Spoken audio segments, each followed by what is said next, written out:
Well, Bob, I think I speak for everyone when I say it's a good thing that you don't have that much sugar in, because that leads to a huge hangover. Speaking of huge hangovers, the Toronto Maple Leafs. Perfect segue. You have to win something to have a hangover. They've got a hangover since '67. So the 60s was a crazy time, as we will probably be discussing later. Dubas has been saying publicly that he's not searching for a Jake Muzzin replacement. But he also seems to be picking those words carefully. I'm not searching. I'm not going out of my way. My question is, do you think that his plans have changed with the continued losing? And if so, who do you think he's targeting? And Bob, we'll start with you on that. Well, first off, Dylan, the first point I need to make is I always get billed as the hockey insider. Since I've retired, I'm now officially the hockey outsider. And so, honestly, I've not watched a lot of hockey this year, but I'm working Trade Center at TSN on Monday. So, like the Ryerson student I used to be that never went to class, but still turned up for the final exam and passed it, not necessarily with flying colors, but I bluffed my way through many exams where I didn't go to any of the classes. That's what I'm going to do this week and on Monday. And I'm fortunate enough to be able to sit beside the smart kids in class, Darren Dreger, Pierre Lebrun, Chris Johnson, and cheat off their paper. So I will in advance give them all the credit in the world for a lot of the stuff that I'm stealing from them. I'm going to pass off as my own information here today. That's okay. That's okay. So now, getting back to your question. First off, Kyle Dubas isn't looking for a Jake Muzzin replacement. He's just looking for another defenseman. I don't think there's any doubt about that. Muzzin, by the way, has been ramping up his skating every day. Mm-hmm. He's not eligible to return to the Leaf lineup until after Saturday. But I don't think, as long as there's no setbacks the rest of this week, I think he's going to be back in the lineup sooner rather than later after Saturday. And I think, a lot of people were upset because the Leafs didn't LTIR him, and which would have given them the flexibility to go out and add even more at the deadline and, do what Tampa did with Kucherov last year, bring him back on the playoffs and say, here you go, ready to go. And we've added another piece. There's no salary cap in the playoffs. But I think in the case of Muzzin, he wasn't playing, he hasn't had a great year. Not as good as he's capable of playing and not as good as he played in the past.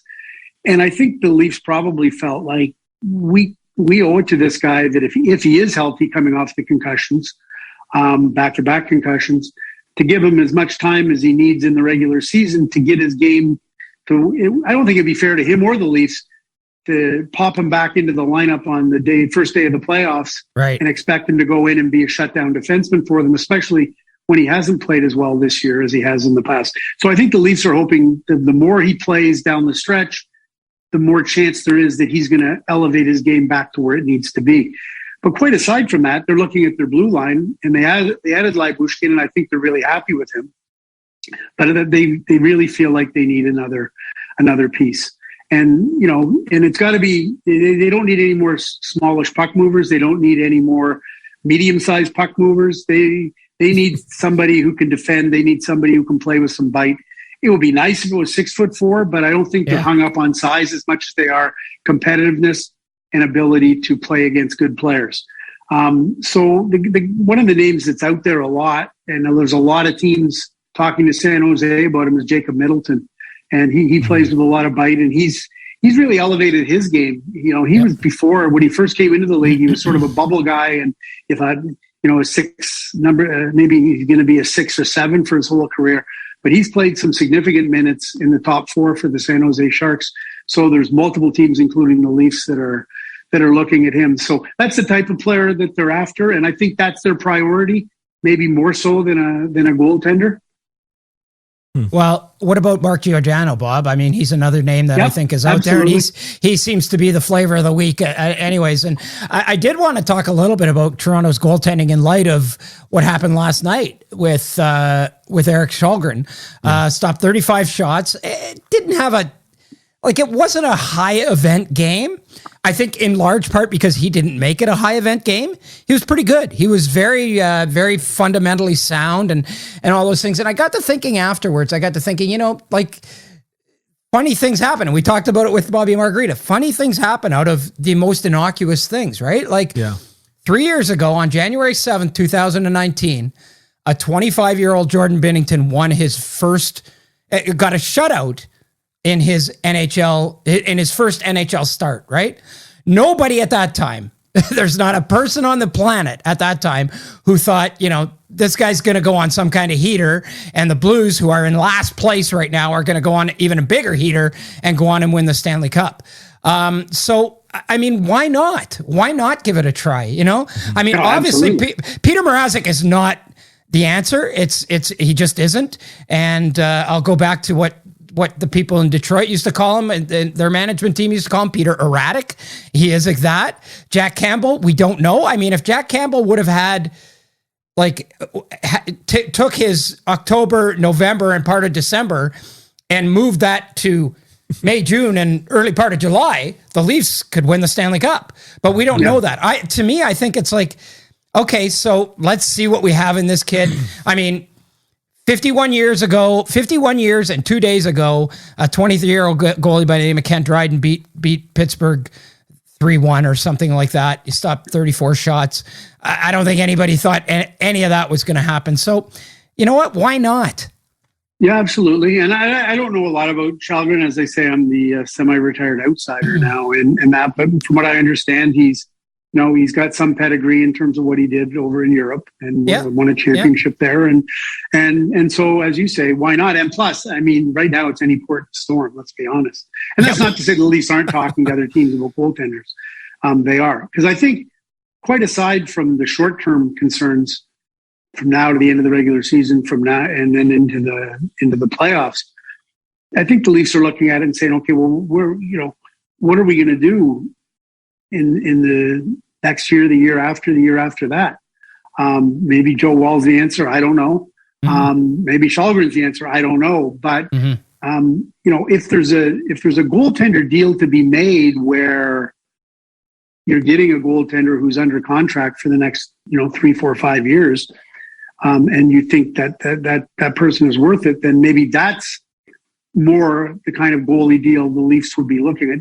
Very, very John difficult. Gibson. John Gibson I don't know why his name's starting out again. I'm not on the beat 24/7 here. Yeah, but I've anecdotally on social media seen a little bit of what about Gibson and what have you. And I don't think he's had the year. He's not on. He's had a bad injury history, but he's a very good goaltender. Right. He's got a chance to continue to be an elite goaltender, I think. But I don't think, from what I've seen this year, or from what I've heard, he's not right on top of his game. But the point I'm trying to make is that short-term fixes in net that are available in the trade market now, the acquisition cost, the goaltenders and who they are and what they've done. Goalies, it's like a voodoo position. I mean, outside of 2 or 3 guys in the National Hockey League, it's like a stock market. It's like it's up, it's down, and they're all over the place. If you're looking for consistency in net, it's really hard to find. Yeah. And that. So, anyways, I think the other thing with the way Campbell's game went south post All-Star, maybe it was just fatigue. Maybe he had he was one of the great stories, let's be honest, in October, November, December. Really nice guy, and who was expected to do so much in the NHL and did virtually nothing. And then all of a sudden, once the expectations were gone, he fashioned this incredible scenario where he was perhaps a number 1 goalie in the NHL and was full value for what he was doing prior to the All-Star break. And then since then, the wheels have fallen off. Maybe it was just fatigue. Maybe, or maybe he just doesn't have the staying power. I don't know. But this injury could be a blessing in disguise in terms of giving him the time to reset, get a mental break, a physical break, and kind of come back at it the other way. And if they can if they can tread water with Shalgren and Mrazek, and try and get a healthy Campbell in, it's conceivable that the deadline could go by on Monday and the Leafs don't make a deal for a goalie, because I think it's a tough needle to thread. Yeah, and I mean those, the John Gibson deals. I always call those like fantasy hockey deals. Mm-hmm. You got these guys that are in fantasy leagues that are like, yeah, well, just go out and get the guy. Like it's easy. Well, no, it's not. Yeah. It's really, really hard to make those trades. So yeah. Well, let's move along to the Montreal Canadiens. Well, before we move along, I just wanted to say, Bob, you were the beat reporter for the Sioux Greyhounds, so you've got some connection to the Sioux Greyhounds. I'm a little concerned. Do you think that Kyle Dubas will be calling you to strap on the pads and play net? I don't think so. I don't think so. He would make a very good power forward, though. Trust me on that. He's got wicked shot, as I recall. Coming down. You were right shot, Bob. Right shot. Yeah, you'd come down the off wing when we played at Don Mills Arena on Tuesdays, and he could freaking wire it, wire it. In the pantheon of really crappy beer league hockey players, I could shoot a puck. And then there was the time Rand Simon high sticked him. And you had to go about that. You had to go on TV that night. Yeah, and then I'm still not proud of what I did to poor Rand's finger, but that's another story for another day. Yeah, I think you're right. I think player safety, I probably would have got about a 6-gamer on that one. Might have been an in-person hearing. Without doubt. They wouldn't have done that for a star player, let's be honest.